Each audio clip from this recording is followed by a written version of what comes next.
Hello everyone on YouTube, this is JR with JR Store 215.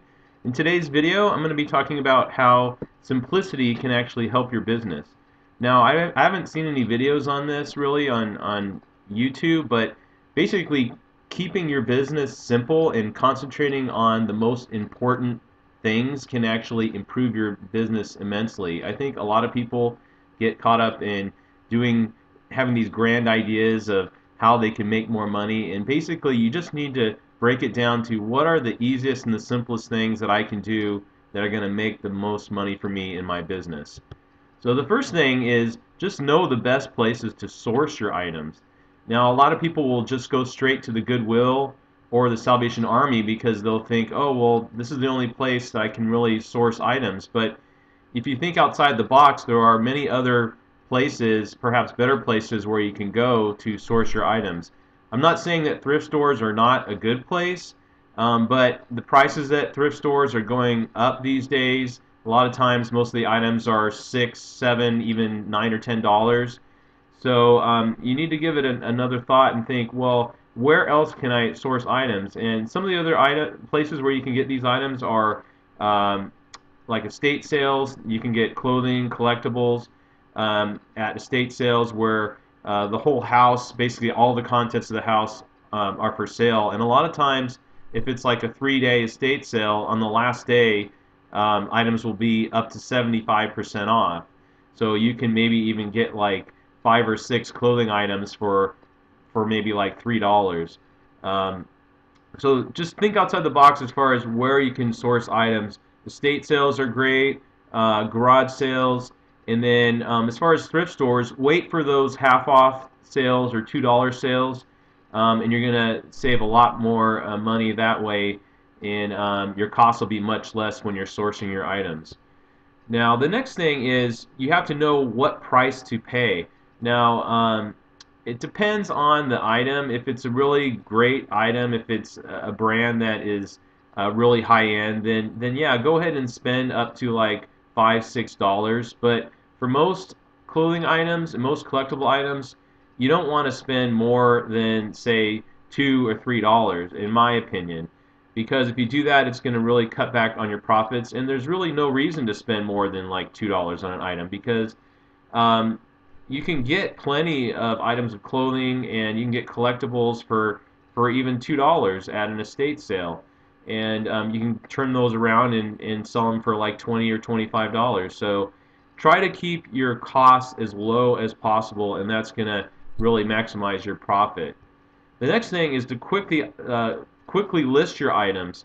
A lot of times people will buy items and they'll just kind of start piling up in their house, and they're not listing fast enough. You need to make sure that when you purchase your items that you list them, say, within a week, because you don't want inventory just sitting around. That's items that aren't going to sell. So make sure that you list fairly quickly, I'd say within a week, so that you're constantly getting things out the door.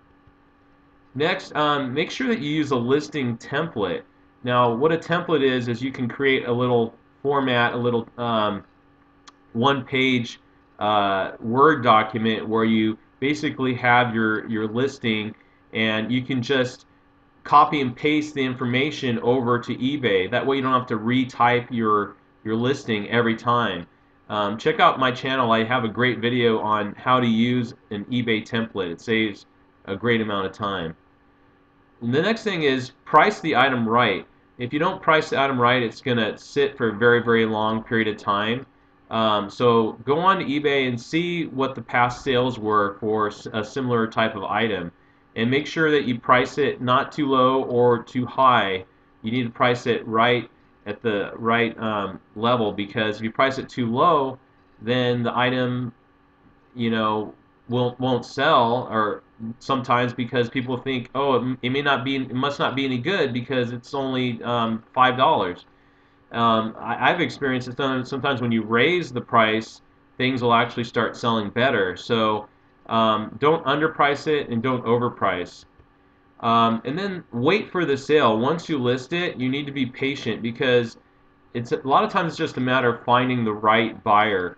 And even though there's millions of buyers out there, it still takes time to sell your items. So just keep relisting, and eventually, it'll sell. I've had items that I relisted for say 3 or 4 months, and then eventually I got a good sale where I made, $40, $50 profit on an item. So um, patience is a virtue when it comes to selling on eBay. And then also, shipping is key. I really recommend when you're shipping your items that you use the priority mail flat rate envelopes and boxes. I really like the padded flat rate envelope because for $5.70 you can ship um, this this envelope and its contents anywhere within the U.S. And the envelope is pretty stretchy, so you can get like even a suit in there, like a blazer and pants. You can get like a pretty good sized dress in there.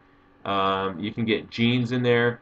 And it's just a little bit more than first class. So if you have like an item that's under 13 ounces, then yeah, ship it first class because you're only going to spend about $3 or $4. But if it's over 13 ounces, definitely I recommend the Priority Mail flat rate envelope. Check out my shipping video for more information to help you out with shipping.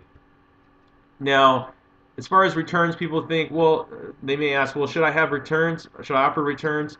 And I say the answer is yes, because um, a lot of times a person will, if they want to return an item, they'll figure out a way to do it anyway. They'll find a little flaw on the item, and then they'll open a case. So there's really no such thing as no returns anyway on eBay.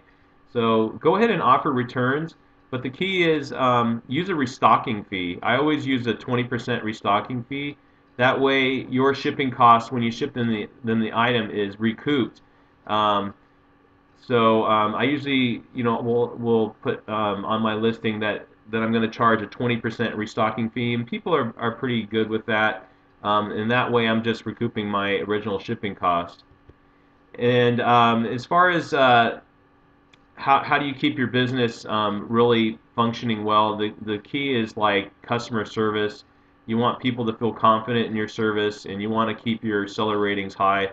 Um, I have a 100% seller rating, and it really gives people that confidence when they're purchasing their items. If you'd like more information, check out my Kindle ebook. I have much more information on there on how to keep it simple when you're selling in order to make the most profit. It's over on Kindle, and just search over there. I'll also include a link below. So thanks for watching, and we'll talk to you again soon. Take care.